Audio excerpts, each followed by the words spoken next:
I don't know who wants to start. By alphabet, it would be you, Katarzyna. Okay, thank you very much. So my name is Katarzyna Batko-Tołuć, and I represent the organization that is named Citizens Network Watchdog Poland, which is not dealing with remembrance. It's dealing with rule of law, but from the point of view of freedom of information, so from the human rights point of view.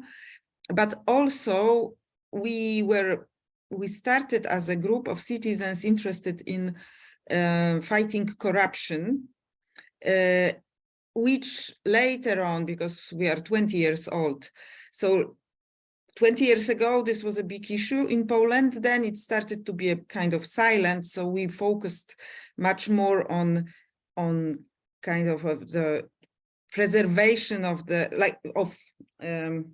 measures that will be kind of making Poland resistant to corruption and different misuses. And it was for a long time when we were working just on making better conditions, while in the last years we see again that the problems started to be really big ones. And the connection to the remembrance, I was thinking, what is the connection to the remembrance of what we are doing and what is connected with the rule of law? And looking at different events or situations that happened in the last few years, I realized that, first of all, the way how the remembrance is now treated in Poland is a threat for the freedom of scientific research. So it's a threat for human rights, for different rights connected actually with information, which is our main topic. But we mostly thought about freedom of information in terms of what the power is owing to the citizens. But now we see that this information, that freedom of information should be treated broadly as a freedom of having reliable information in scientific research, in public television, in the media in general, and the way and the historical remembrance started to be a way of putting a threat on freedom of scientific research, misuse of money, because some people are accused, because they cannot be accused of doing history wrongly. They are accused of misuse of public money, and then like propaganda comes, and then we have a new story that completely doesn't have anything in common with the real situation. So what I want to say is that I'm not a historian, so I will try not to show during our conversation, not to show the historical events or remembrance from the point of view of historian, but rather from what it does to the public good, what it does to the good governance, accountability of power, and how power can misuse its power against citizens. And this is how I think I will approach the topic today. And thank you very much. So I can give floor to the next person. Yeah, thanks a lot. So if we go on with the alphabet, so Jacek, you would be the next one. Yeah. My name is Jacek Kołtan. I work at the European Solidarity Center in Gdansk, which is a combination of multifunctional institution. It's a cultural institution, but at the same time, a museum and research center and educational center, dealing with the history of oppositional movements in Poland and Central and Eastern Europe, but also with the fall of communism between the 80s and 90s, and also the recent events. So we are very much interested in development of the political culture and taking closer look at the new forms of social solidarity, for example. So we are very much interested in what is going on today with politics, with public life. And a good starting point for that is, of course, the trade union and social movement solidarity, which was born in 1980. So, and we are at the same time pretty much liberal institution with liberal agenda that since the beginning of so-called counter-revolution 2015 and the establishing illiberal political order in Poland, we got in trouble.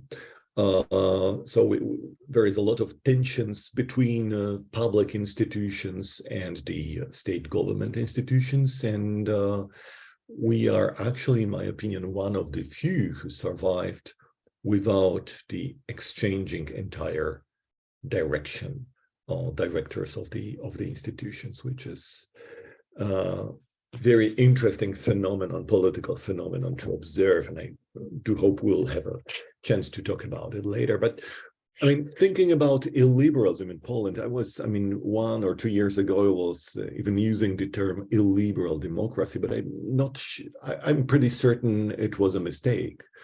We don't talk about democracy when we talk about illiberalism in the form we have to do in Central and Eastern Europe. And thinking about illiberal politics in Poland or in Hungary, we should forget thinking about conservative backlash. It is not a conservatism at all. It is, it's a populistic wave. Conservatism is about long term of institutions, supporting institutions, developing institutions, and about stability. The political situations from 2015, 2016 in Poland is actually a counter-revolution. That was the term used by Viktor Orban and Jarosław Kaczyński in one of the public debates 2016. And I mean, they mean it. It's not a joke. It's not a additional term that describes the situation. It's just a crucial element of the entire politics. So it is a revolutionary move, and it's a move that changed the entire political paradigm. So that's the problem. And I think there are at least three features of illiberalism in Poland, but I think it's also useful to analyze the situation, for example, in Hungary. The first one is the marginalization of individual freedom.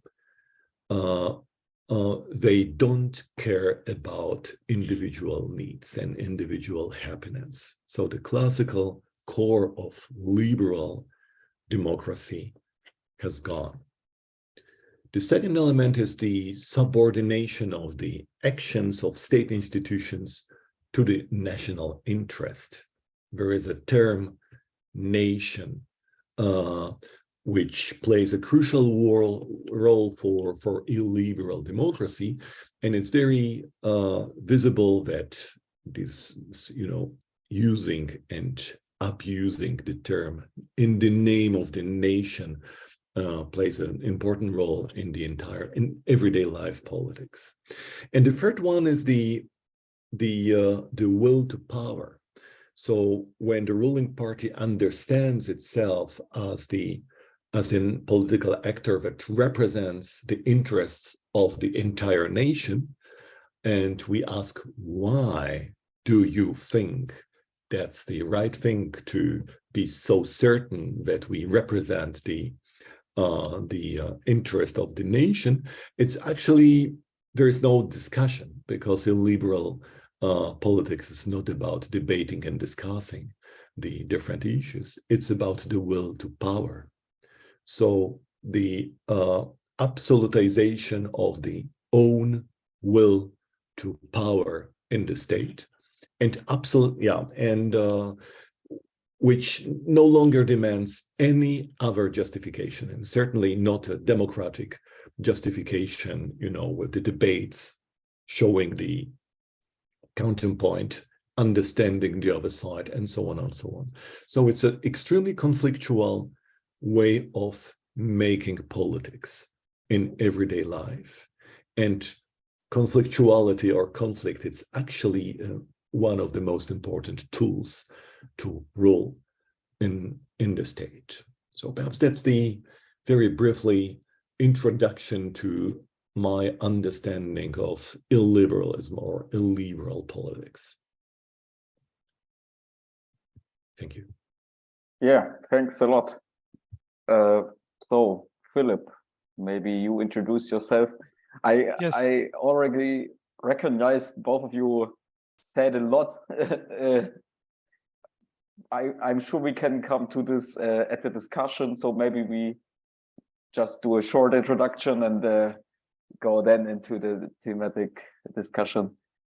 Yeah, sure, Clemens. Thank you very much also for the invitation. I'm really happy to be here. I will, at this point, I will just limit myself to exactly to present myself. So my name is Filip Pazderski, and I'm representing a think tank organization, so an independent, non-partisan think tank, so Research and Analysis Institute based in Warsaw, where I'm heading our democracy and civil society program department. We call them programs, and because of that, also the topic of this discussion is very important for us, because I also believe that the culture of remembrance, what we take from our history, from our past, how we develop it, is very important also to understand what kind of citizens we are and what kind of civil society we have in Poland. And from this angle, I think this discussion is very interesting. I would only add one thing on a personal note, that I'm also in my research activities outside the institute. I'm also working on my PhD that is related to the Polish-German culture of memory, trying to see the connections and differences and so on and so forth. Therefore, I'm really happy to be able to be here and talk about all these issues with you. Yeah, thanks a lot. I didn't know the part with your PhD. I also did my BA to the culture of remembrance, so quite personally interested. But now to you, Malwina, maybe you want to introduce that. Great, thank you, Clemens. So good evening, everyone. At the very beginning, I would like to thank the organizers and you, Clemens, for this invitation to this great panel with great speakers, and also to the audience and all of those who will be watching this video maybe later on, for the interest in this topic and for their interest in Poland. My name is Malwina Talik. I work as a research associate at the Institute for the Danube region and Central Europe, short IDM. IDM is regional think tank based in Vienna, Austria. We have a relatively long tradition because we were established in 1953. And in our activities, we focus on current developments in our target region. Democracy, democratic backlash definitely lies in our focus. Previously, I have also worked for the Vienna office of the Polish Academy of Sciences and for the Polish Embassy in Vienna. And in both of those institutions, I was involved in conceptualizing and managing projects related to the culture of remembrance and politics of memory, with a special focus on the Second World War and Holocaust research. So I'd be happy to bring my experiences and knowledge from all of those institutions into discussion. And last but not least, I'm very happy to participate in a discussion for an institution that is based in Leipzig, as I am alumna of the University of Leipzig. So I'm happy to be back digitally. And I'm looking forward to our discussion. Yeah, thanks a lot also to you.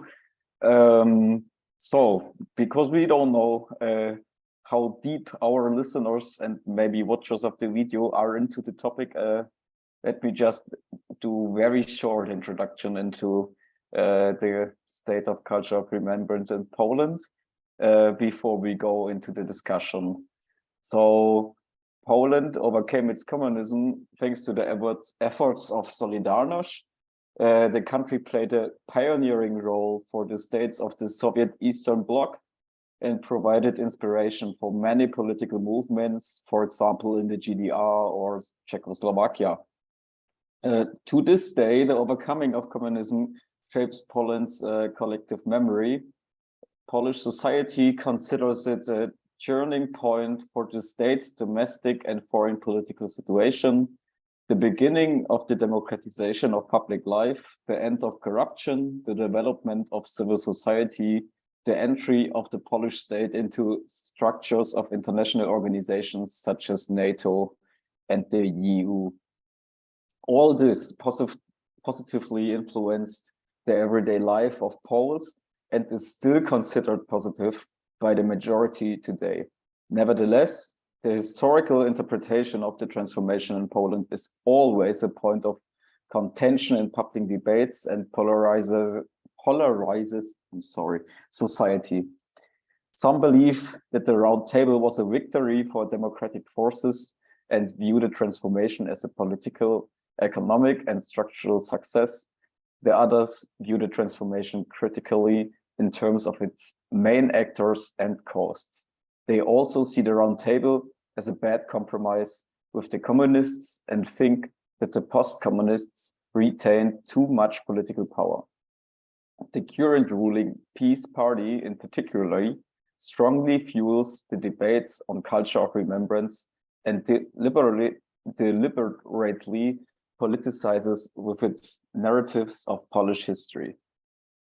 Since coming to power in 2015, it has created various museums and institutes to memorize Poland's struggle against totalitarian systems and crimes against the Polish people with modern history policies.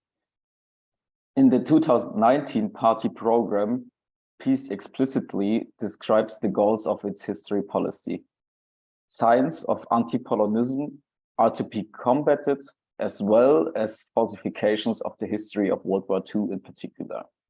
It is also argued that the injustices inflicted on Poland during World War II have not yet been successfully redressed.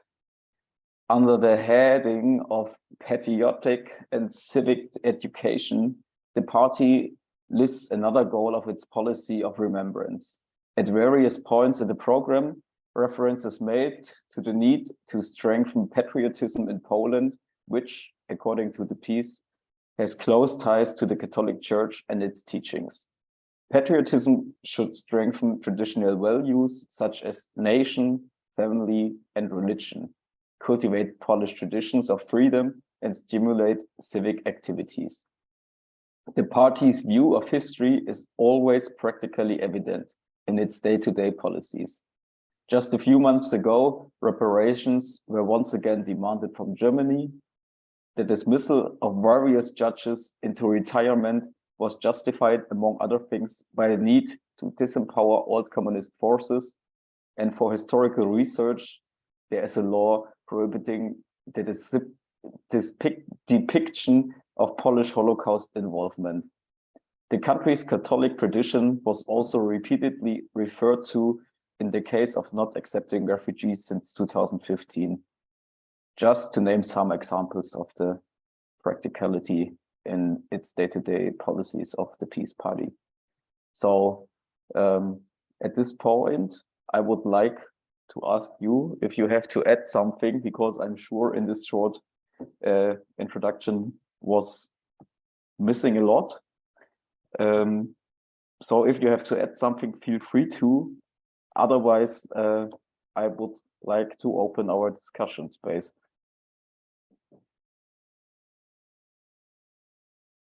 Okay, nothing to add to this. Surprised me, but No, yeah. Of course, there are plenty of things to be added. I mean, the question is to how much we want to go into the deeps, yeah, as well. But maybe what I would stress also, because I'm not sure if it was stressed very clearly by you, Clemens, is the fact that first of all, maybe I would start with saying that it was very important what you mentioned about polarization, because it is one of the key feature of our public debate, not only in Poland, by the way, as we know. Because what we can observe actually from 2015, and actually, I mean, it started being prepared already before the peace has won first elections in 2015. They already started to prepare their narratives, playing with Polish history, with Polish past, and actually producing this narrative of the nation standing or like using a slogan of getting up of our knees, that is related to our history, very the past, but also the modern one. When quite a few Poles maybe had a feeling that they are somehow left behind. That it is also connected to the fact that Poland was felt often as being left also by friends, also from the West. Whenever we fought for the freedom of different nations, at the end it ended up with our failures, and with Poland being left. It happened after the Second World War, when the Iron Curtain were established, and we were left behind the Iron Curtain by the allies with whom we were fighting before. I mean, together, neck to neck. And then it was also referred that it already happened well before, in the 19th century and even before, that Poland was always fighting for the freedom of others, for the also freedom of Catholic religion, securing Catholic religion from the different movements coming from the East.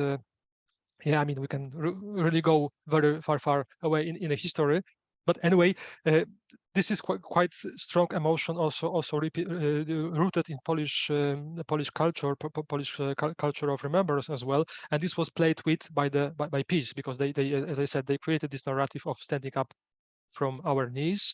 This was related to them creating this kind of dignity recovery policy, and claiming that now we don't have to actually look to others. We don't have to look to the West anymore, because I mean, West didn't care about us at the end, even when we were sacrificing so many things for them. I mean, now I'm not telling you what I think. I'm telling you how the narrative looks like. I mean, and of course, generalizing many things. So please understand me in that way as well, and don't get me wrong.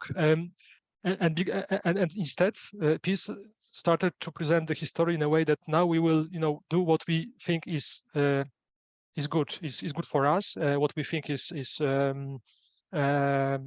truthful, is rightful. Sorry, and so on and so forth. And we won't be looking to the West. And because of that, for example, we don't want to talk about Polish role during the Holocaust, because we know according to this narrative, Poles were only good guys during the war.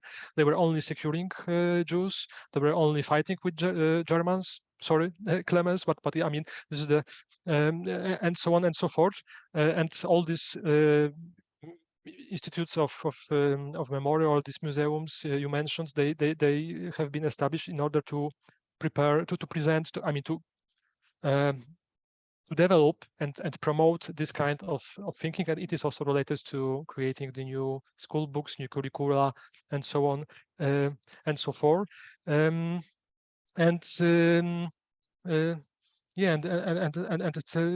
This probably is one more thing that I would add to your presentation. That is, I think, is very important, because it was also something that the narrative that was used by this.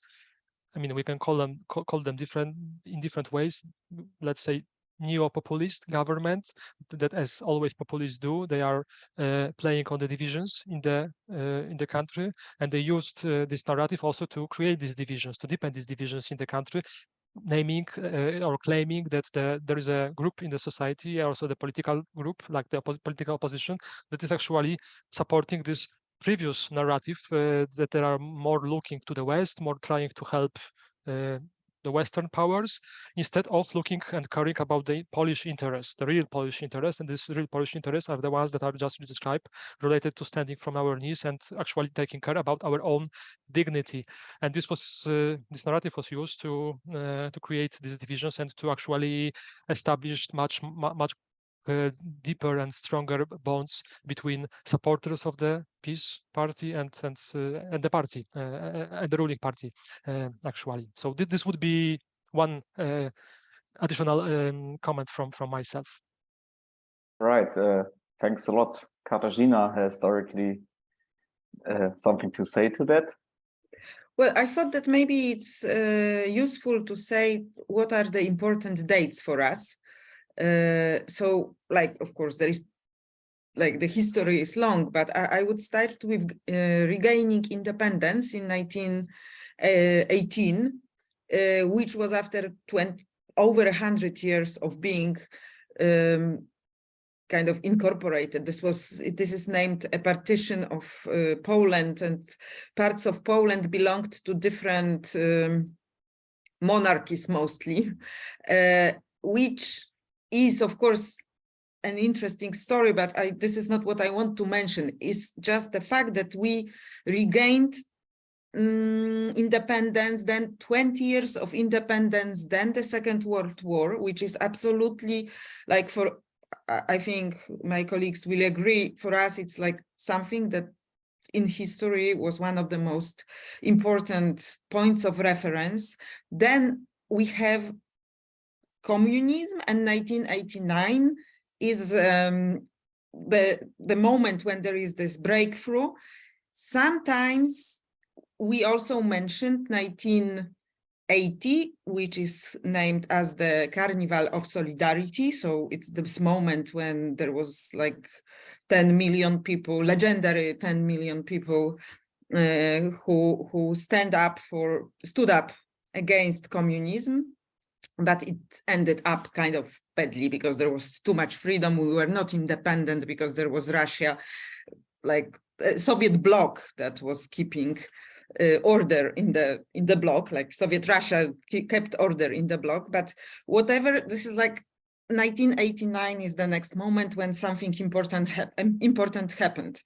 And what I want to say is that I think we refer to those dates, like to gaining independence, Second World War, and the breakthrough in 1989 as something that to which around what you can play the game, and your attitude towards these dates is important. But as Filip said, we have very unclear attitude towards our role. It's not a role. I have to wait the words because this is a very sensitive issue. But what I want to say is that we never had a proper discussion about our attitude toward Jews. It was like, of course, these were Germans, and it's also important not to say Nazis, to say Germans.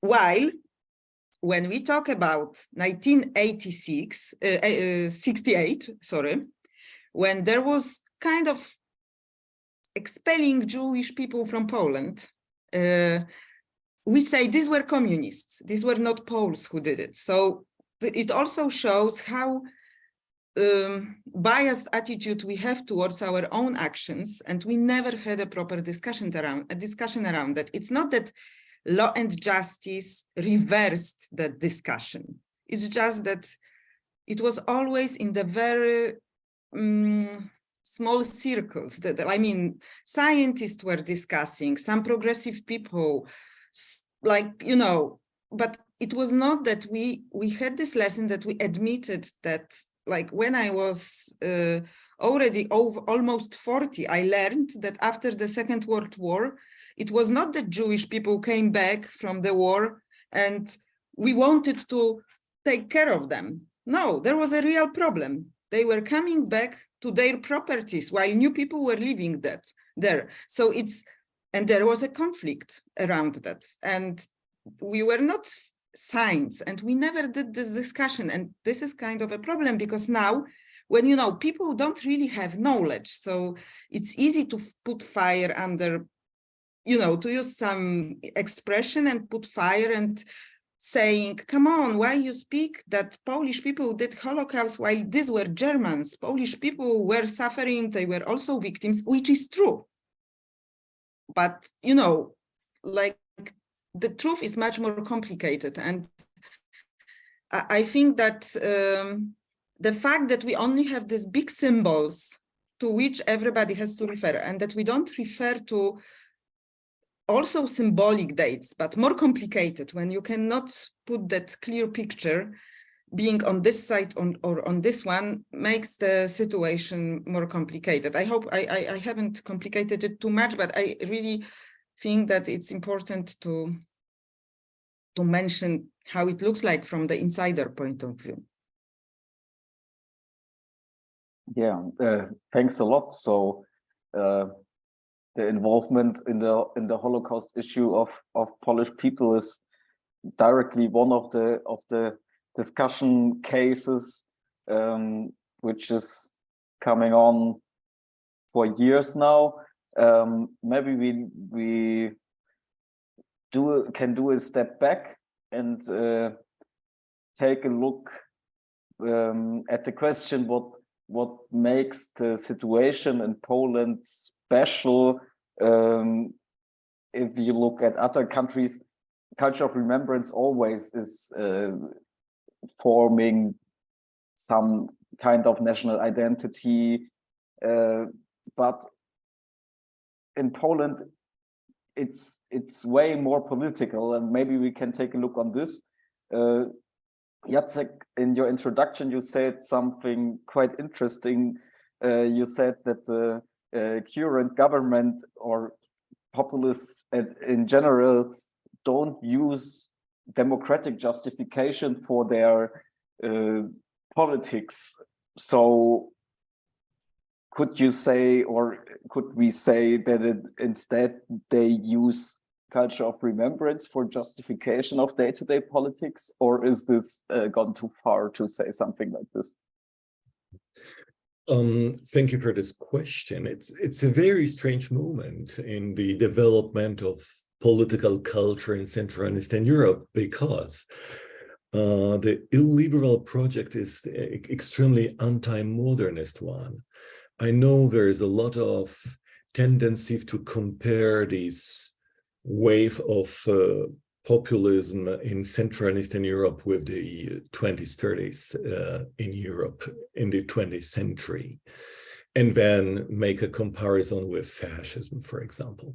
But I don't think it's really suitable to the situation today, and it's too dangerous, in my opinion, to make this kind of radical and dramatic comparison. And the most important element or the difference is that illiberal project is extremely anti-modernist, which means I mean, there is a fear of the future. They are no more interested in the future perspective, but rather in the past. So when you take a closer look at the way you know, illiberal politicians describe the reality, it's just to talk about the past, about the heroism of the past, about the blood and sacrifice. So they are using and abusing radical moments from the very dramatic and tragic history of the 20th century just to support their radical moves in the politics. That's the reason why the Warsaw Uprising plays such an important role. That's the reason why certain stories of very radicalized groups of Polish soldiers who decided not to give up after the Second World War and decided to hide themselves in forests, you know, and fight against another totalitarianism, which was no more the Nazi one, but the communist one. So they are abusing this kind of stories from the past, from the 20th century, to support their radical ways of ruling. And that's an interesting thing, that the politics is not about the future challenges we have to face, but rather about the past, the greatness of the past, and the will or desire to come back to this kind of imagined, mythologized greatness of Polishness, you know. It sounds like kind of a comedy, because as we know, it's simply impossible to come back to the past. And even if we don't want, we need to face the future and the challenges. But yeah, it's a very strange moment in the development of political culture, where the identity politics so much oriented toward the past events. And that's the reason why the memory politics plays such an important role. That's the reason why so many new political or cultural institutions appear and are established. And they deal actually with the great past of Polish history. Thanks a lot. So, Filip, you raised your hand. Malwina raised her hand as well. Maybe I would take Malwina first. You didn't say something. So, Malwina, what are your thoughts?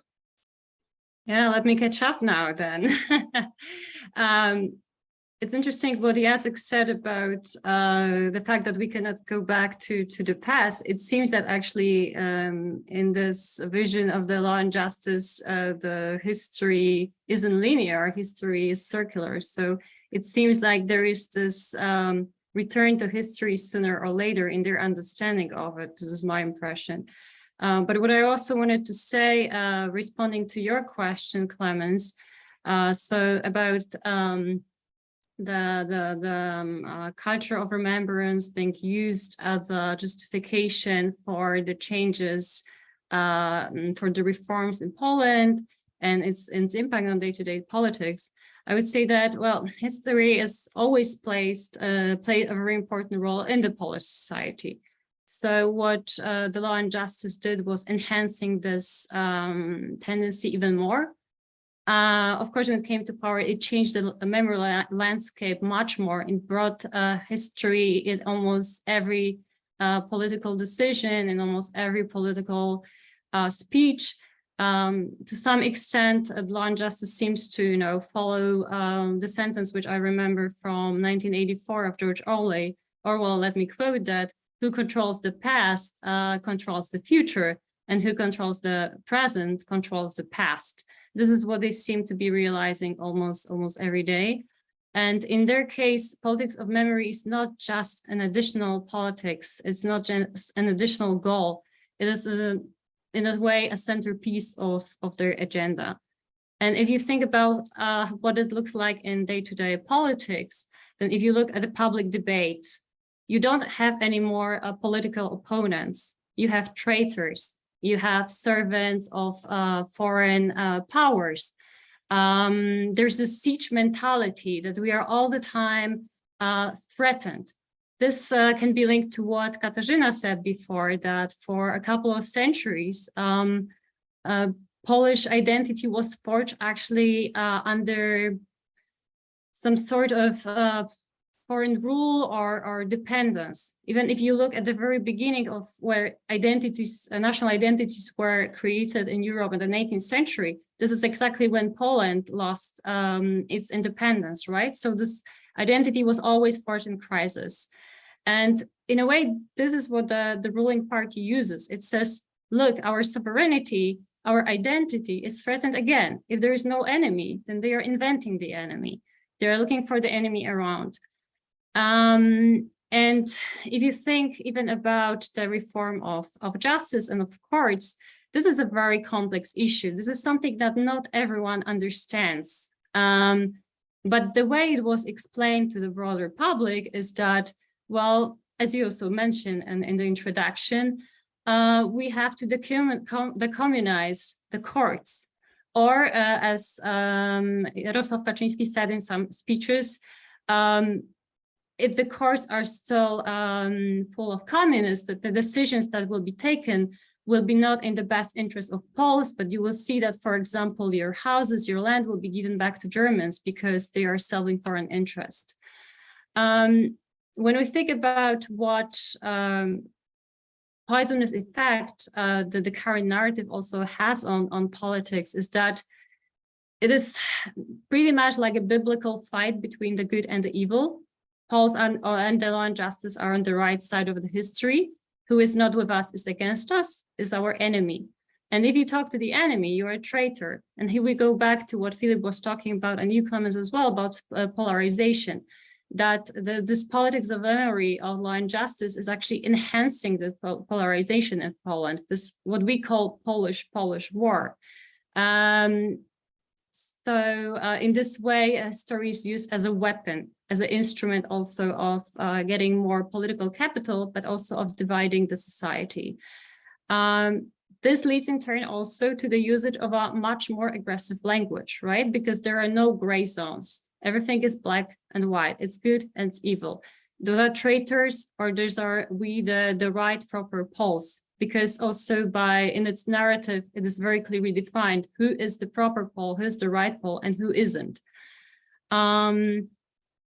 So as I mentioned, history is very often used to attack political opponents, both domestically and internationally. The EU and other countries are also very often a target of attacks, because I mean, the EU can be or is often compared to the Soviet Union, for example, especially if it criticizes Poland for, say, infringements of the rule of law. Then is also trying to take Poland's sovereignty away, and so on and so forth, or is trying to dilute our identity. And last but not least, I think that if the law and justice wants that next generation learn from history, you know, that history is full of role models for them, then I'm asking myself, what kind of role model is that? What kind of history is that? Because what they are taught is actually to worship history, to take it at face value, not to think critically, to question it. Because if you question it, you can be a traitor, right? And yeah, and one more thing before I give the floor to the others is that what happened nowadays is also that politicians and the government does not anymore play a role of a gatekeeper. What I mean here, that certain topics which are taboo, that certain things that should not be said in public, that certain groups that shouldn't be given the floor are not criticized, are not stigmatized anymore. They actually allowed and given even more space, which they are eagerly using. Yeah, so thank you. Yeah, thanks a lot. Filip, you still want to add something? So yeah, sorry, very briefly. Sorry for destroying the concept, but I just wanted to maybe not even add, but just maybe rephrase some things that have been said, because what Jacek was explaining, actually, I think that we can say that it is kind of the Polish way of this kind of narrative that you will see in many other populist governments, this kind of making UK, US, Poland great again. But the problem is that the Poland was not so great, at least recently. If you look when Poland was great, it was in the Middle Ages somehow, more or less. Let's put it like that. And this is, you know, we don't remember so much about that. And you can reinvent pretty much because of that as well. And also why this narrative is meeting so fertile ground, is falling into people's emotion is due to what actually Katarzyna was explaining. And I think it has to be, and I wanted to stress it, because what happened to Poland also after the war, it was a massive change of Polish society. And we have to remember, I mean, before the war, 1/3 of Polish society were Jewish. Moreover, a large part of Polish society was also belonging to the previous noble class, kind of. All these groups, they lost their position. Many of them lost their lives as well, as we know. unfortunately. But what happens, and we actually didn't recognize this process, and we even have this concept that was described by Angel Leder, well-known Polish scholar, who was writing about, let me just translate it by myself, I don't know if it is proper translation, the revolution that we overslept. So it was really a revolution within the society, because there was a huge also change of the ownership, as Katarzyna described. People gained, I mean, former peasants, they took houses from the Jews, because the Jewish people were forming quite a large number of middle class in the, let's say, of these times, in the interwar period and before, and they owned quite a lot of I mean, they possessed quite a lot of things as well, and it was many of these things were taken away from them during the war, and some of these things also ended up in Polish hands. But of course, nobody wants to agree that their kind of wellness is being built on the so huge disaster that happened to other people. And we never acknowledge them as a society, acknowledge this as a society, I believe. And this is also why people are so kind of like welcoming this narrative that is telling to them that actually you don't have to. I mean, all is fine. You are good. Because we were always good. We were only good ones, and because we play so huge role in the history, and this narrative is being used by the ruling party as well, and I think it is also falling into these very strong emotions that you can observe in the unfortunately large part of the society, which is probably, I mean, these are kind of like natural processes that you can also observe elsewhere, but I think there are the nations like Germans that have this discussion, the national discussion about the yellow guild, the history, much more developed one that we didn't went through. So I just wanted to support Katarzyna observations here. Thanks a lot. Malwina, you said something quite interesting, that in the discussions, the point of view is always just black and white. If you're not sharing my opinion, you are a traitor, you are an enemy. And in my ears, that sounds quite dangerous for processes of democracy, if everybody who isn't sharing my opinion is an enemy. So maybe we can take a look at the question, which parts of day-to-day life are affected by this, because there are so many points in society, sexuality, gender, religious traditions, whatever, where you can disagree with Peace Party and their followers. So what does it mean for the day-to-day life, the day-to-day politics in Poland, this black and white populism with usage of culture of remembrance?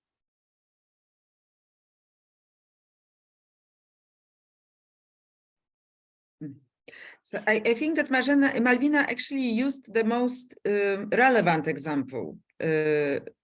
Like, there are two nations that always raise national emotions, Germans and Russians. And now we were right. We were named Russophobic, and we were right. And who was guilty? The Germans.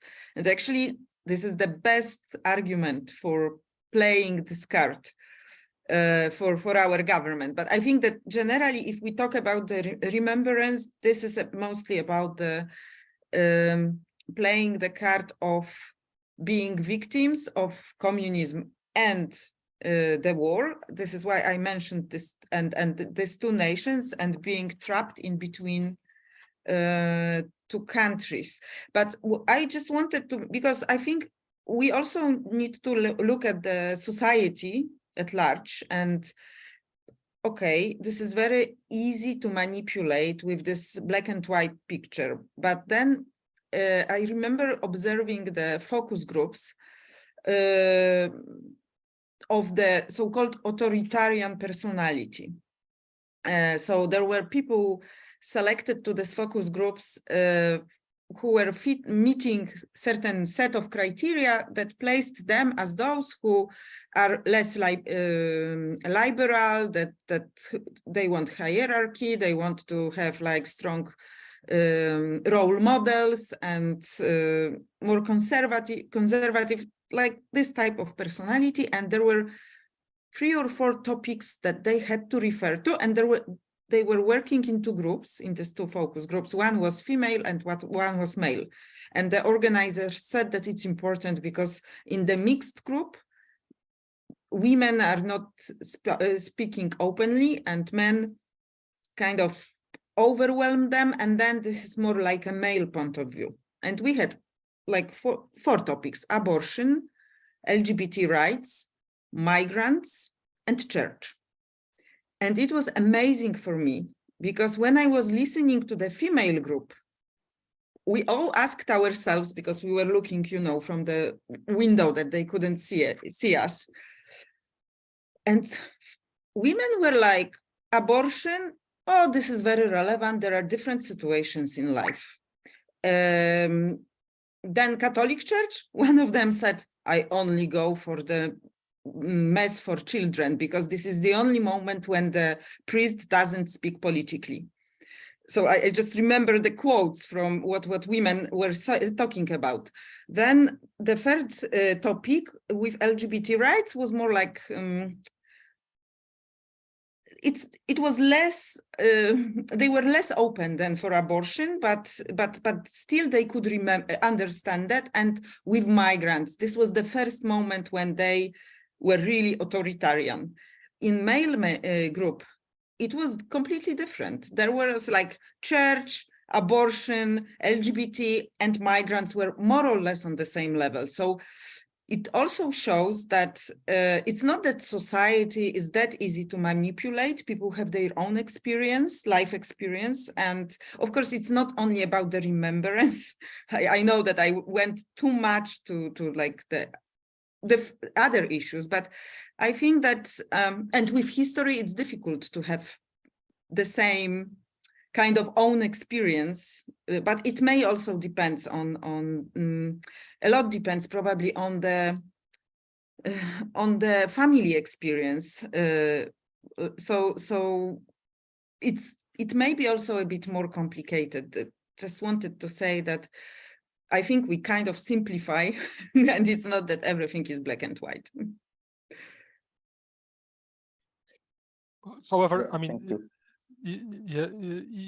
however, just very briefly, I don't want to occupy too much space, but I mean, we have to admit that I mean, and observe, and actually it was already mentioned that actually all the most of the political actions that are being taken by the current government, everywhere these narratives are being used. So I mean, when they try to attack judges and change the judiciary system, what they are saying, and it was I think already mentioned by Jacek or Malwina, what they say, oh, these judges, they are coming from communistic times. These are communistic judges, even though the average age of the judge in Poland is like around 40. So they were children during communistic time. But anyway, you can always tell this.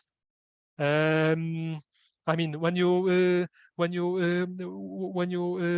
talk about media and you try to take control over the media, what you say, look, there are these private media, they are owned by Germans again.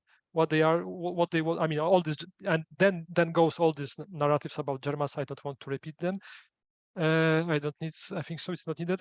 And because of that, I mean, they want to take control over Poles, as it was in the 19th century, for example. I mean, they are not even mentioning this, but it recalls this cultural memory, the point in our cultural Polish memory. Also, when you attack political opposition, you say that they are traitors. They are dealing with the Western, with the Germans again. They are working. If you attack the EU, then you present the EU as an institution being driven by Germans, mostly German institution actually, and then working only for Germany. in order to destroy or use Polish resources for their own, for German interests, and so on and so forth. So you can really see it everywhere, because this is very, I mean, horizontal narrative being used in that way. Thank you. Yeah, Malvina, you want to add something?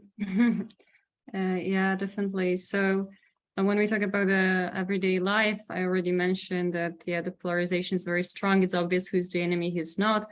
And sadly, it runs very deep, because very often in everyday situations, families stop talking to one another, you know. Some friendships end because of that, because everything became so politicized that it starts dividing people. They either don't talk about politics or history at all, or they don't talk to one another anymore, which is a sad thing.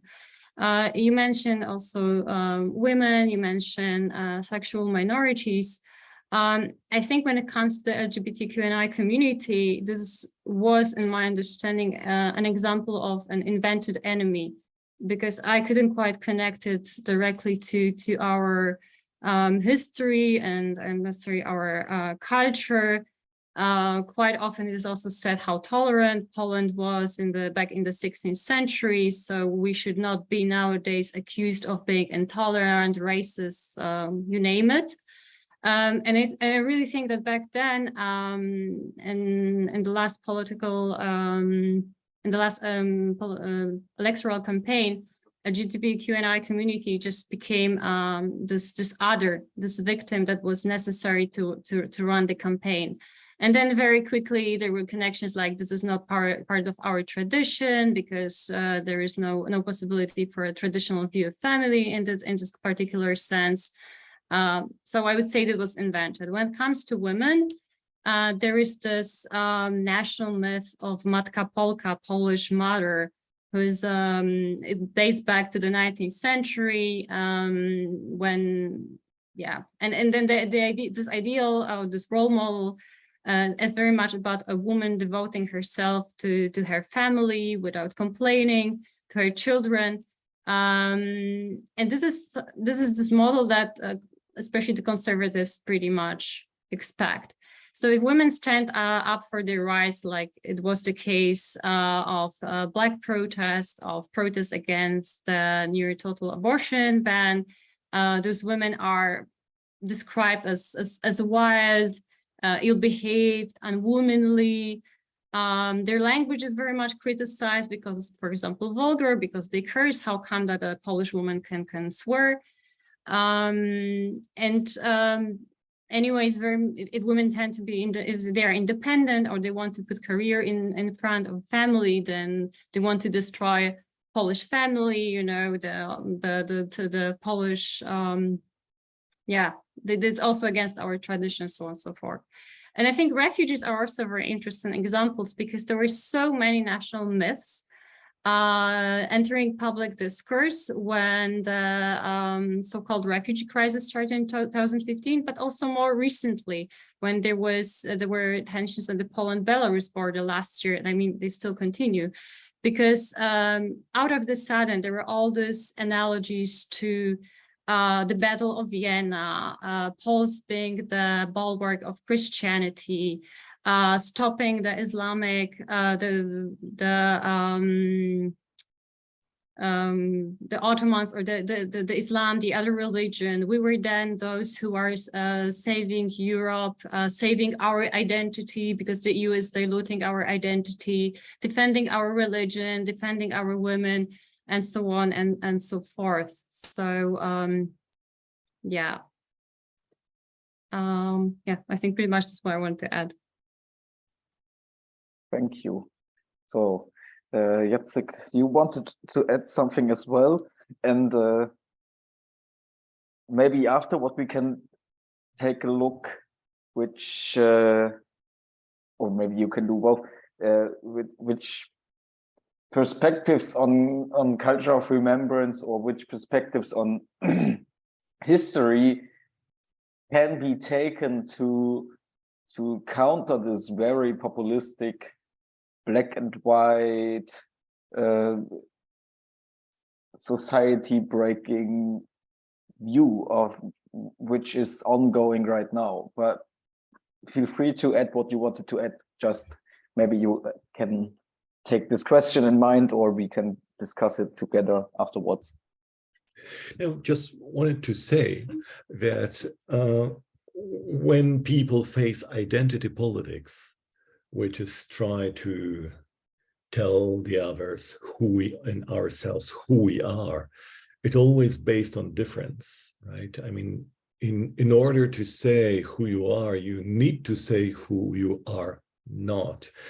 And it's very easy to, I mean, it's a very easy mechanism. Actually, I know that we are talking very much about, I mean, typical Polish elements of the entire political culture. But when you compare it with other illiberal or not really democratic, much more authoritarian tendencies in the world, you see very similar mechanisms in the politics. So you need to find an other, a stranger who is a danger for your situation in order to, you know, foster the authorization or the centralization of your politics, of the power in your hands, and so on and so on. So, I mean, there is a, to be honest, a lot of banality beside the mechanism in politics we observe.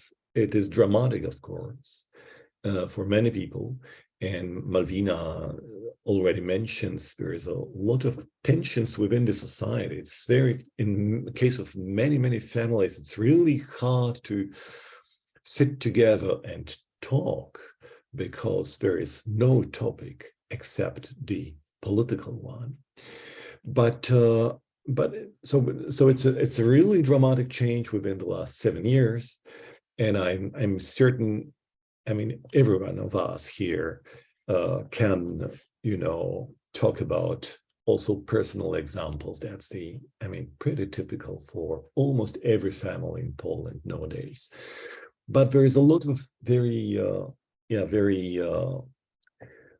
coherent and mechanism which we can observe also in other countries. So what I want to say, Poland is a very good example of illiberal populistic wave we can observe in recent years almost everywhere. Unfortunately, we are perhaps the radicalized example of it, or trendsetter of the changes together with Hungary in the region. And that's something which is pretty upsetting, at least for me. But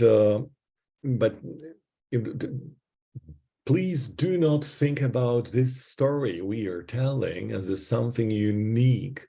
I think it's very common, and you can find very similar mechanisms also in everyday German politics, in the everyday German life, in France. Think about Italy, Spain. Oh my God. So there's a lot of examples that make this Polish story a very common one. I totally agree at this point that there are many countries sharing this tendency of populist politics and upcoming nationalism and strange views on global politics, national politics, and all this. But maybe this makes it even more interesting. What can be done, which position can be taken to counter this? So what can the liberal part of the society present from history? Which sides, which views can be taken to strengthen liberal view on history, on society, on democracy? So because Poland has this big dimension, populism, it's even more interesting what is done there against exactly these tendencies.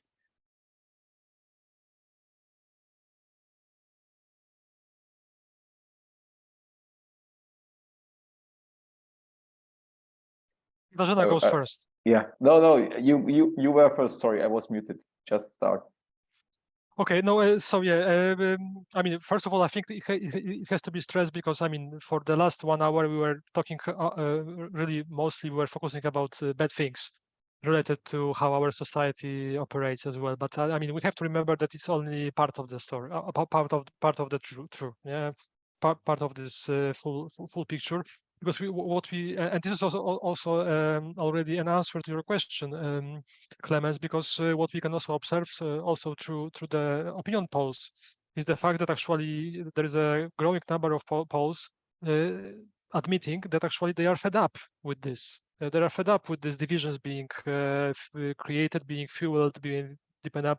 They are fed up with the fact that they cannot talk with their friends or family members over the one table, and they really want. They are at the foremost. They are fed up with this way of doing politics, and they really want change. They really want to the positive narrative. They want to that we focus more on the positive sides of our Polishness, of our identity, and there are plenty points in our history that can be used for this matter, and we can also already find some interesting movements that are trying to create this kind of counter narrative. And I would just mention giving the space to my colleagues to add other things. So first one is very new, I mean, relatively new, because it's related to the women's rights movement, and you have, I mean, as all around the world, actually, we have also in Poland this movement of creating so-called her story. Yeah, so not his story, but her story. So the describing the role of women in history. And for example, it also started with, and now I'm looking at Jacek Kołtan because he's working at the institution that is also dealing with that, with the women role in the solidarity movements. There are exhibitions about that. There are books. There are city walks showing the places when different women were playing their role, not only being mothers or wives preparing sandwiches for fighting men for freedom, but also actually taking very active role. And of course, it was forgotten for quite a while, but now for a couple of years already, we are trying to bring this memory back and to also bring the role of this great woman in our history. So this would be the first point, I think, first interesting example. And the second example is a bit older, but I think it is also important for Poland, probably not only but especially for Poland. I don't know if it is specifically for Poland, but it is related to what actually started to happen probably already in the late 1980s or maybe beginning of 1990s.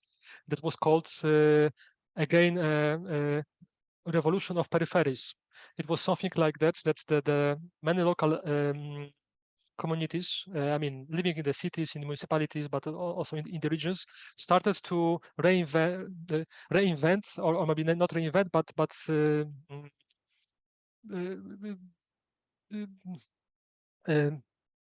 try to find out much more than they knew before about their local history. That was quite often much different than the history that was created during the communistic time in very centralized way for the whole Polish nation. And it was again also referring to the great Polish past with Polish kings and so on. It was also related to gaining ownership of the part of the territory that was cut from Germany after the Second World War and given to Poland as an exchange of the eastern part of Poland that was then cut from Poland and then given to Belarus and Ukraine. So I mean, it was the whole narrative, whole political history that was prepared and launched by the communistic government in order to create and to referring to the great past, great Polish history, but it was very centralized.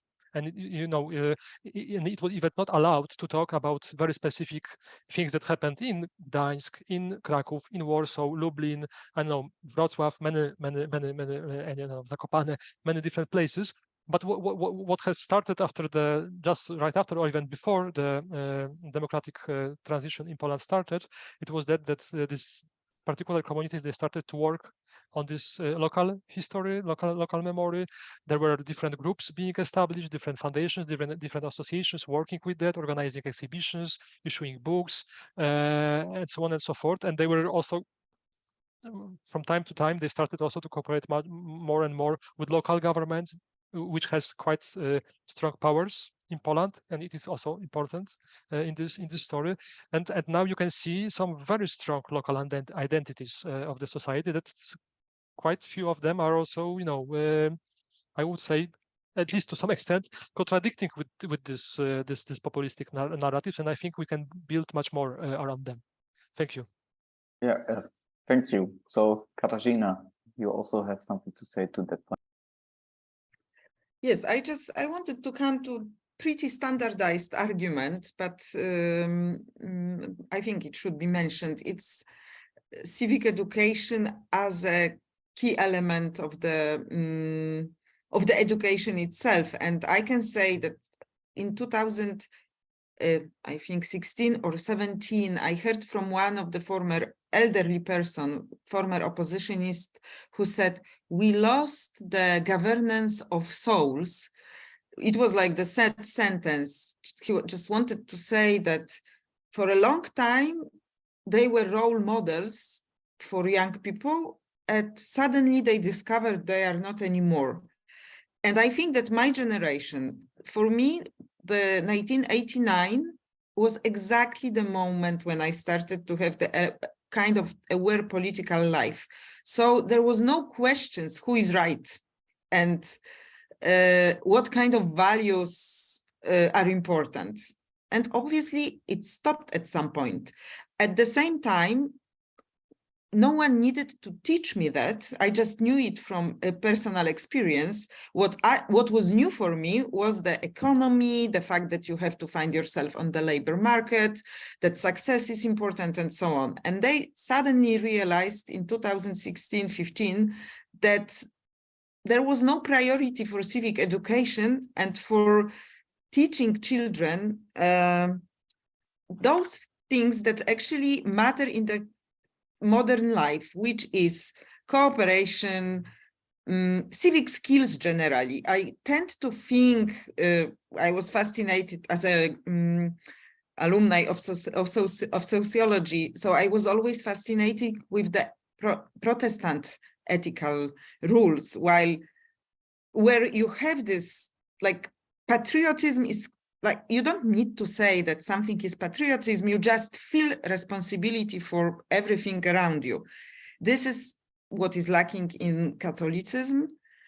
And this is, I think it is important factor, and for many people, like if you have like that general talk on the street, people will say, oh yeah, this is because of the church, but it's not only about the church as an institution, but it's also about values that we have implemented, which are not, they are, I'm afraid, a bit against what is ethical for the Protestant. Whatever, this is developing maybe to remote association. What I want to say is that we need to say that being responsible for the environment, for public money, for your neighbors, this is patriotism. We were hating the word of the patriotism was fighting. This was being having a flag, going to commemorate 11th of November, which is the Independence Day in Poland, being kind of aggressive, like completely different picture that actually we have from in the democratic society, where you should. I think we thought that it's obvious, we don't need to explain it. Now we need to explain it. Now we need to say, this is patriotism. What are the most important values in Polish history? Solidarity. This is, like, for me, I mentioned that earlier during our conversation before. For me, the most important museum in Poland is the Museum of Solidarity. But maybe we just don't say loudly enough. On the other hand, we saw this solidarity with Ukrainian war, so maybe we should follow that this is something that can make you proud, and we should continue. And one thing that Malwina mentioned, or Filip said about the fact that society after the war has changed very much.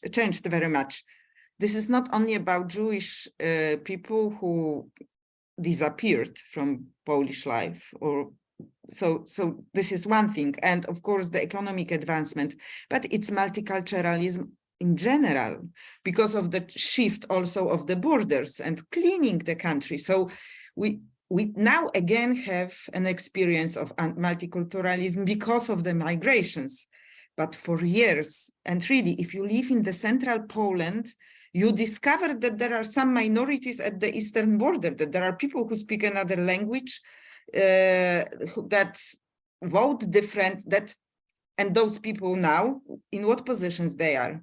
Now there is a big campaign, I'm Orthodox and I'm Polish. And of course, the Orthodox community says, why we say that, some of them, but how people think that, how much they have to explain themselves, that they say such a sentence, they put it on billboard. So I think that because of the new trends, we should build on them and show that this is actually the richness of the society, not the problem to resolve.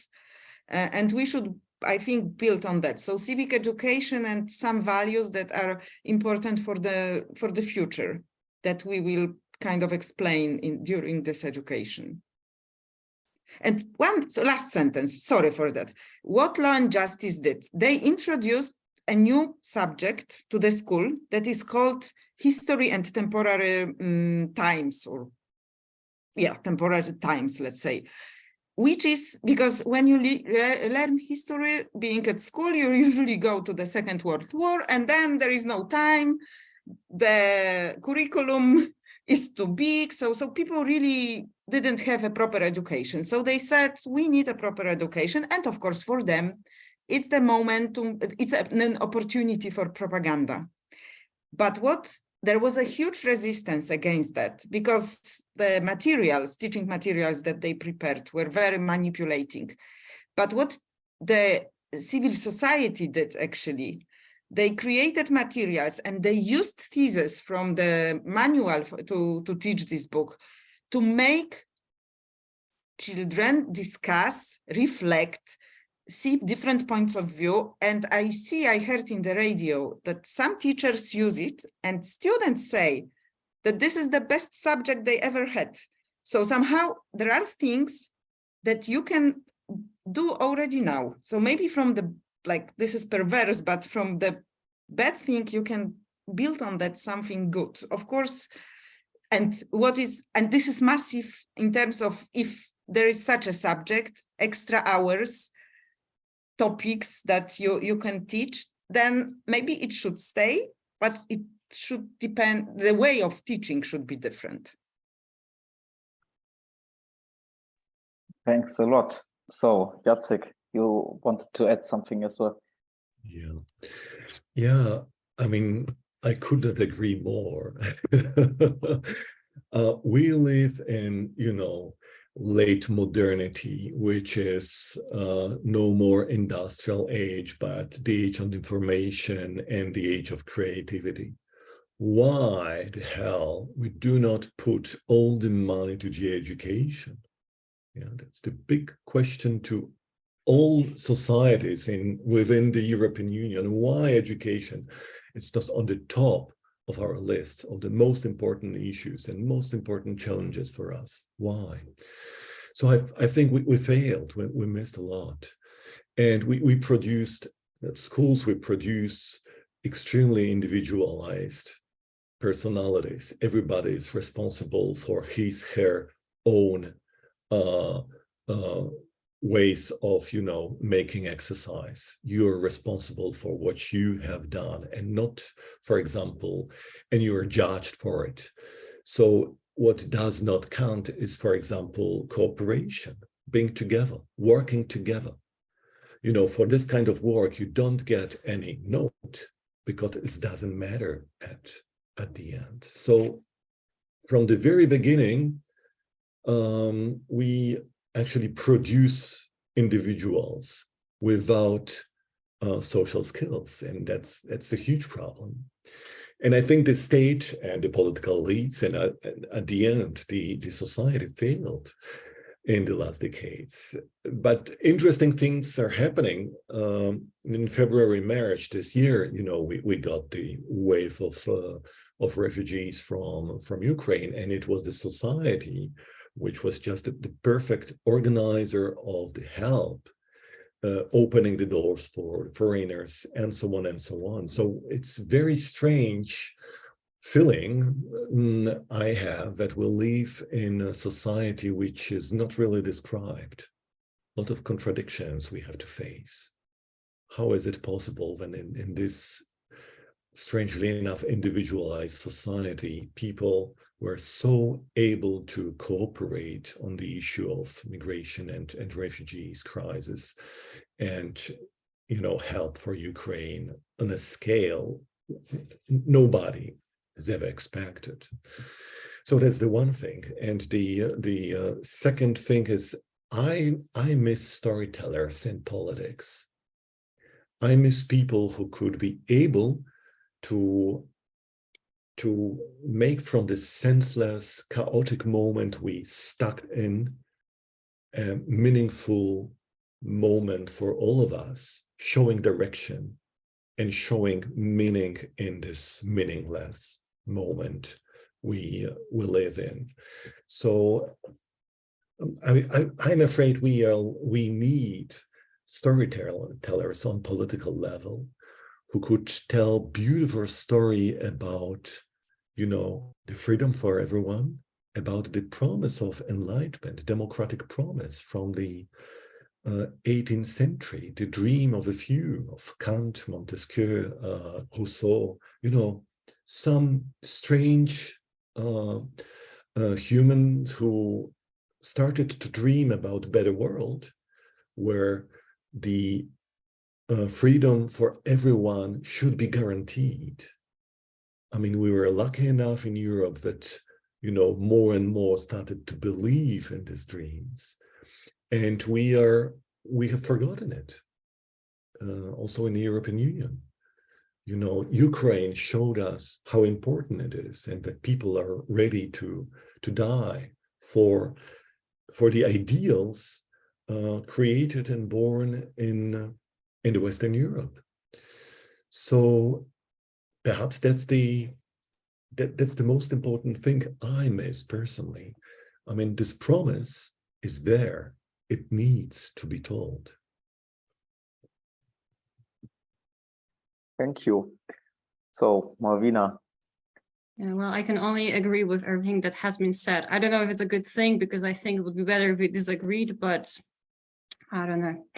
I'd like to make a couple of remarks on what Filip said at the very beginning about showing also her story and showing women's involvement in solidarity movement.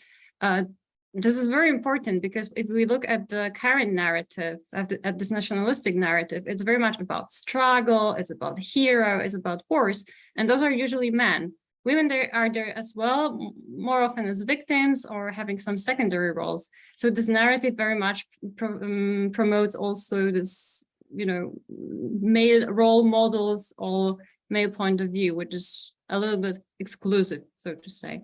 And it's also very interesting what Filip said about local histories. And I thought about my times at school in the 90s, because I come from the countryside, from the south, and I always had a feeling that I knew so much about Polish history, but told from the perspective of the capital, but I knew so little about the regional, the local history.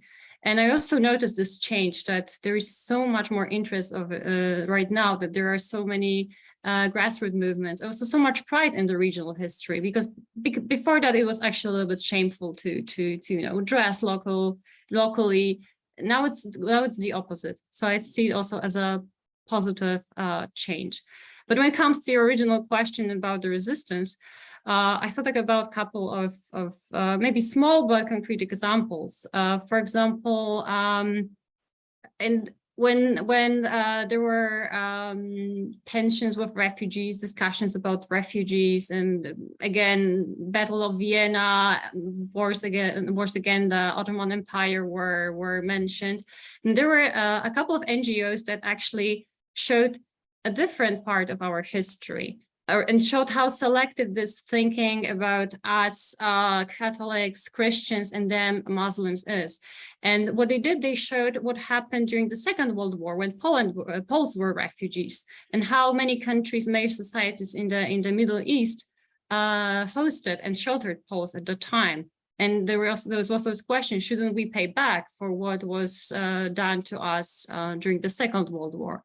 I found it quite an interesting campaign. We didn't talk that much about what happened to museums in Poland, but many of them were somehow captured in many ways, or directors were either, in very tricky ways deposed. But there was also a reaction of the civil society. So when the government wanted to make changes in the Museum of the Second World War, there were protests. When the director of the Museum of Poland, the Museum of Polish Jews, was actually elected, he won this position, but the minister didn't want to nominate him. They didn't want him to be the director. There were around 6,000 people who signed a petition and protest. In both cases, it failed, but at least there was this attempt, at least there was this reaction on the side of the civil society. And in my observation, since peace came to power, civil society seems to be much more active, because there is this, there are those changes that they don't accept, or that we don't accept anymore, because this goes too far. Katarzyna also mentioned this new subject at schools and what was the reaction of the civil society. I would like to mention another example here. There were some teachers who refused to teach the subject, or at least from the book, the only book that was available at the market. And they said that this is because it's against their conscience.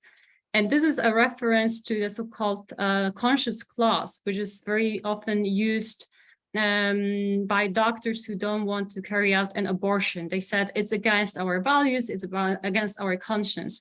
And I found it very witty how teachers actually, took over this language used by conservatives to show, okay, this is against our conscience, we are not going to teach, And there's maybe one last example also related to education. Maybe it's not that much about resistance, but about having also role models who are necessarily Polish. A small school in Lower Silesia was voting to have a new school patron. And children decided that they want an English-German aristocrat who used to be very active in this region until, when she lived there, and that was before the Second World War. She wasn't she didn't live in Poland. She lived in the city. The borders were shifted, and the city is now in Poland. But this lady was big proponent of peace. She was very active in charity and so on and so forth. And this is why they wanted her to be the patron of the school. They didn't choose John Paul II, or they didn't choose Polish saints. And there was a reaction of many more conservative people in the society that, how can this be? Like, how can a non-Polish person be a patron of a Polish school? But as far as I know, this choice was respected, and hopefully she will stay this patron. And I would say we can learn from children. I think there was a primary school, because they seem not to be affected by all those biases that our politicians or older generations might have.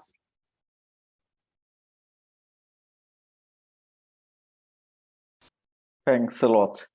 So even if we do the discussion 2 hours, we have not even half an hour left. So maybe we go to your final statements. If there is anything you want to leave here, feel free to tell us. And afterwards, maybe there are some questions, or do you want it in the other way around? First, open for questions and final statements finally at the end. Whatever you prefer. So yeah, maybe we just ask, are there any questions in the audience?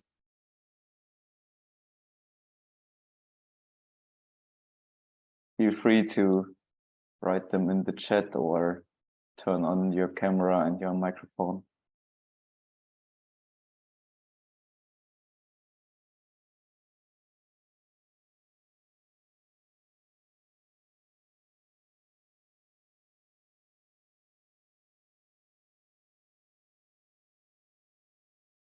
Okay, it seems not to be the case.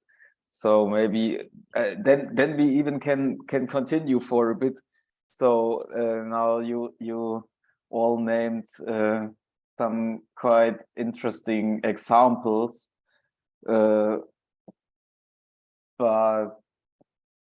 Katarzyna, you said civic education. Do you think there is something else which can be done to strengthen liberal views on history and society, especially in culture of remembrance and in history remembrance related views? I'm not sure whether especially related to the culture of remembrance, but I will start with something that comes to my mind, because I remember when the whole crisis in Poland started in 2016, it started with actually even at the end of 2015, but more or less half a year later, I was talking to some journalist, and I said, and I still believe it even more, that it is that I was right, that we are undergoing as a society a huge lesson of civic education, that we had very artificial democracy put on us. I mean, very artificial. We somehow believed that we have democracy because we have democratic institutions, but we didn't understand that there are what they really mean. And now when I observe discussions in social media, in the profile of my organization, sometimes I discover that people have so good comments, they are able to see what is going to happen. They are connecting facts. And I think that this is because they follow what is going on and they understand that different branches of authorities should not be interdependent. I mean, they should wait each other, but they shouldn't be too much connected. So this is something that was very theoretical for us. We believed that we have institutions, but we didn't know what it really means, independence of judges. We didn't understand what should be the relationship between the legislative power, what does it mean, and judiciary power. What does it mean to have the electoral code that is even like that is fair, and how you can manipulate elections. So all of those things were like, there was no deep knowledge on that. Now we have it. And I think that what shouldn't happen after this lesson is not to think that is to question all the time whether we do right. And this is something that was not done for the last, like after 1989. We didn't question because there was like kind of this is for sure okay. We have those goals to go to the European Union, to enter the European Union, NATO, and there is no room for making things better. It's picking up. It's like destroying. Oh, okay, I think that this is distraction. To ask questions is to distract, and we somehow need to. It can be distraction if you question every time, but we should kind of treat what happened as a huge lesson and build on our strong on what is going on now, because I'm sure that after the war we will have to. After the war, because we have the Third World War, so it's kind of, there will be maybe some big change. We don't know that yet, but I would say that for sure for Poland it's going to be a huge. Maybe I should just focus on Poland. For Poland it's a change, for sure. We are different society now, and with this change we need to learn something new. So it's not about the remembrance, but maybe about remembering who we were before the Second World War, maybe. If I just can maybe follow up to what Katarzyna said, because yeah, I totally agree with that, and I think that also what happened in Poland, and actually it is also admitted by our funding fathers. Unfortunately, we don't have so many officially funding mothers. Maybe it will be changed, hopefully. But anyway, I mean that. I mean, we didn't follow totally what actually Ralph Dahrendorf observed. That it's quite easy to build the democratic institutions, what we have done, but it's quite. I mean, it's much more difficult to create democratic society, and it takes time and lots of efforts. And we really, I mean, it was mentioned a couple of times. So, but I just wanted to, I mean, say that I totally agree with that. We totally forgotten about that. But actually, what we are going through is really this. I also commit myself to these words. We totally go on through this process of really kind of like fast forward civic education, at least for part of the society, and it is also a hope, I think, because it also stems to very more remote places, more local places, smaller towns, when you could have seen very young people supporting, for example, women rights movement, supporting protests, even organizing the protests. I mean, it is quite common knowledge. It's quite easy to take part in demonstration in the large city, but if you are to stood up in the small town when you are alone or in a group of 5, I mean, it's much more difficult. But they were doing that, and of course, even though quite a few have faced different problems coming from the authorities, from their schools, from their school superintendents, and so on. Even we had these cases where home of young boy, like aged 14 or something, was, I mean, there was a police coming to his house. I mean, around 8:00 a.m.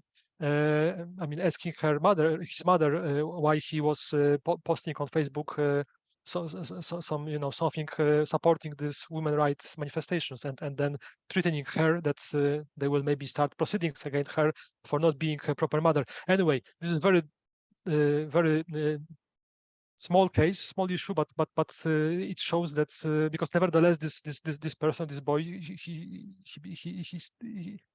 kept his beliefs. He even started being more active afterwards, and of course, through this movements, because at the end we may say that this women rights movement, they failed, because all this, I mean, this ruling of the Constitutional Tribunal related to the abortion, it was kept, and it's still ongoing, but and because of that, probably many people were disappointed because their activism didn't lead to any very tangible change.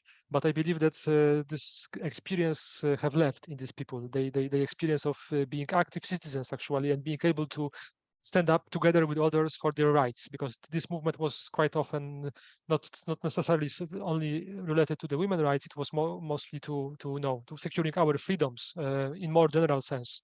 I believe so, and I believe, and I want to believe that we will be also able to benefit out of it in the future as a society. You know, having these people with these experiences of being active citizens, things that they couldn't try at school, because there was no space. There is still there's even not space for that more than before, but before it was not present. Because of all these things that happened over the last years, people could start actually experiencing being active citizens, and I hope it will stay. And by saying this, I would also support all this suggestions and observations that what we need is really, the education is the cornerstone. It's nothing innovative, but it's just true what I can say. Thank you. Thanks a lot. So now time has gone on, so maybe we go to the final statements. Anything you want to say, what came up? And oh, now you have a question. Maybe we can take the question, would be sad to overgo it now. So Poland was politically engaged with Ukraine at both the local and national levels and played a pivotal role in Ukraine's 2004 Orange Revolution. When the country's unified opposition protested electoral fraud and mobilized citizens to demand democracy, how does the war in the region affect Polish democracy in the future? Yeah, okay, maybe this is going on to Katarzyna. You mentioned the change of society and Polish future by Ukraine war. Well, there is plenty of issues that can be mentioned. Like about the society, is just the massive experience of migrants, something that of the language on the street, that, you know, you always hear Ukrainian and Russian now, and this is something that maybe it's difficult to understand for the German person, where you are the multinational country, you have migrants, you have like diverse society for like plenty years. While to say the story about the mentality of Polish people, my mother, we were at the insane. This is on the Polish side, but close to the Lithuanian border, where you have Lithuanian minority. And for us, but mostly for her, it was for the first time when she went to the church, and there was a mass that she knows from personal experience in Catholic Church, but everything was in Lithuanian, and you know it by heart because you go to the church and this is like repetition of the same sentences, but you hear it in another language. Then we went to the Lithuanian market, and she said, "Could you hear that? This Lithuanian mother was talking in Lithuanian to her child." I said, "Yes, this is their language, but this is really strange for us, this experience." And the average citizen really didn't have so many experience. And now it's like plenty of that. And people communicate, although they don't speak the language, like Ukrainians in Ukrainian, Poles in Polish, and they kind of understand that. Of course, we had million or whatever number of migrants from Ukraine who were working in services in Poland, but people didn't want to understand what they are talking. We had the very top-down approach to them. Now with this crisis, suddenly Duolingo like exploded. People wanted to learn Ukrainian, and of course this is about emotions, but it really shows that we kind of change our minds in a very short period. We started to understand that migrants are here And this is like something that we lost after the war, and suddenly there is this situation, and it's going to stay. And it becomes to be more and more obvious that we have, so this is the result of the war for sure. But of course, there is also, I think that the fact that we were right about the approach to Russia is really important for the future, because because although we are like the black sheep now in the democratic family, it's not that easy to ignore the fact that we are also those who support, like who are on the front of the war. And of course, our government wants to play this card, and this is difficult now to put pressure on them about the rule of law.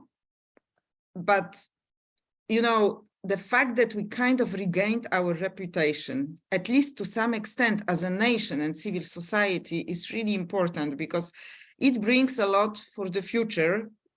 I'm not sure what would be the attitude towards Poles after let's say that the liberals are going to win elections.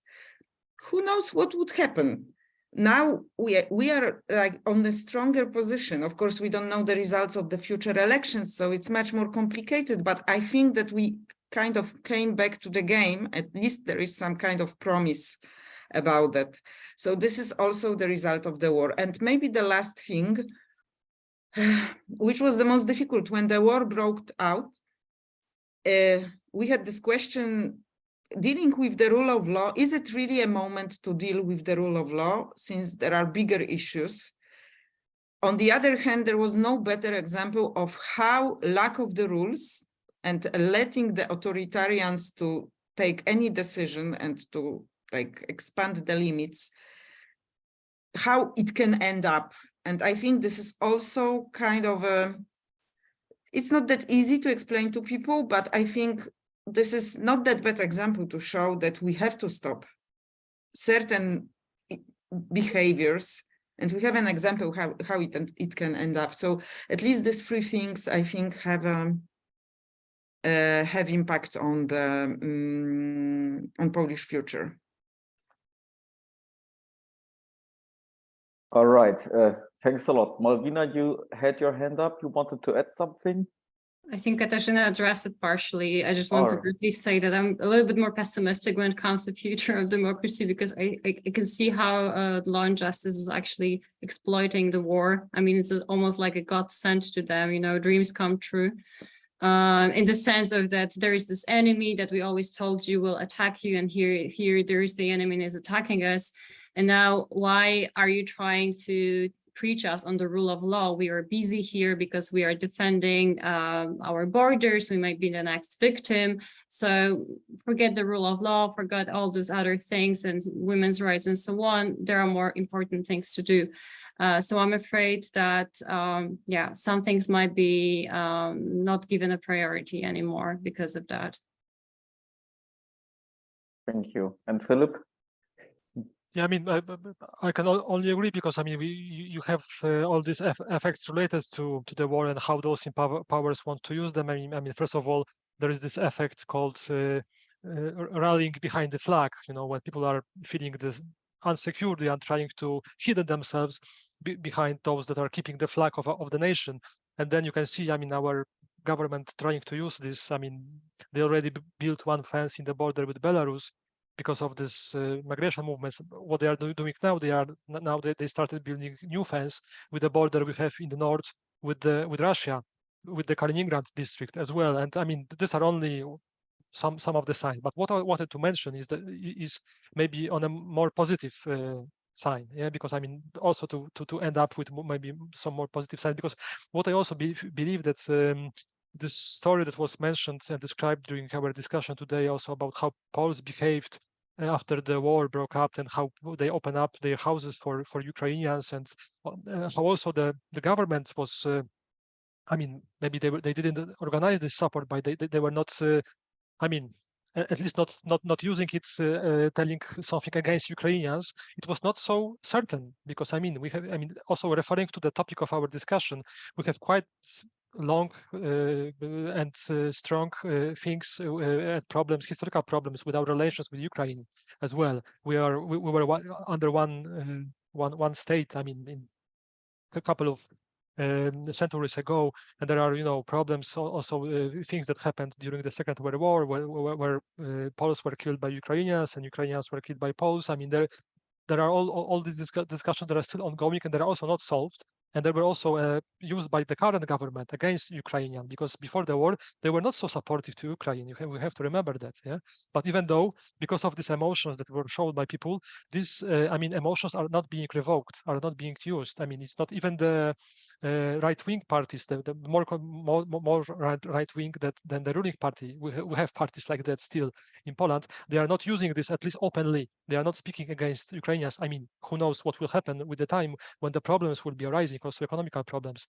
Of course, yeah, it still have to be remembered. But I still would say that there is there are some positives that we can take from these situations, showing that actually even the problems with very long problems, very deep problems rooted in the history can be revoked quite suddenly in an unexpected way when such of course dramatic, unfortunately, things happen. So I think we can also take these lessons from the situation of Poland in relation with Ukraine. Okay, thanks a lot.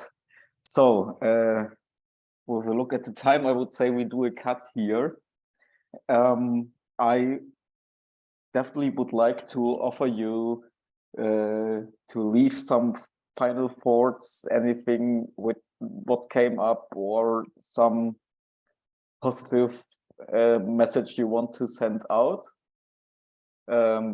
Say whatever you want to say, and maybe have a little eye on the clock, but yeah, feel free to leave anything which comes up your mind, if there is anything.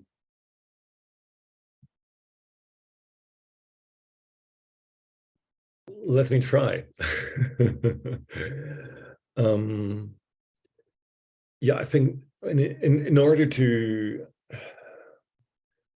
create a kind of positive relationship to the past, to the history, I mean, we can learn a lot, of course. I mean, through telling stories, we can learn a lot from the history, from the past, but we need to find proper topics and proper moments and motives in the history, which will help us to confront ourselves with the old challenges we have to face coming from the future.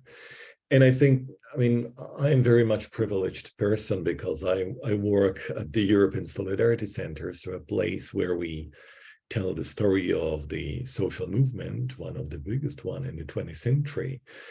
And so it's a kind of a privilege and happiness I experience when I work there. But I think it's worth to also mythologize sometimes in a most positive way the past, which help us to better understand the meaning of individual freedom and struggle people are ready to undertake together with others in order to make the world a better and more just place. So I do believe there are certain beautiful stories which we need to tell to others in order to inspire ourselves, but also think differently about the possible future. We need utopias, we need dreamers, we need, perhaps radically different stories that we will take seriously enough in order to think differently about the future. So storytellers, that's the most crucial thing. Make the world a better place means to also to discover meanings and direction, sense of direction, which we lost when we take a look at the corrupted European Union or corrupted Europe at all, especially in these dramatic times where other people just showing us how important it is to believe once again in the ideal of freedom. So storytellers, that's what we all need. Thank you very much. Thanks a lot. Okay, yeah, maybe this is a good closing for our panel. Thanks again, big thank you for your participation. Thanks that you were here and shared your thoughts with us and the audience and all the viewers which will come. And yeah, like I said in the beginning, if you are interested in the other talks, you can rewatch them at our homepage, revolutionale.de. Yes, have a nice evening and thanks. The same to you. Thank you very much. Thank you very much. Thank you. Thank you. Bye. Thank you so much Bye. for the invitation. Yeah. Good evening.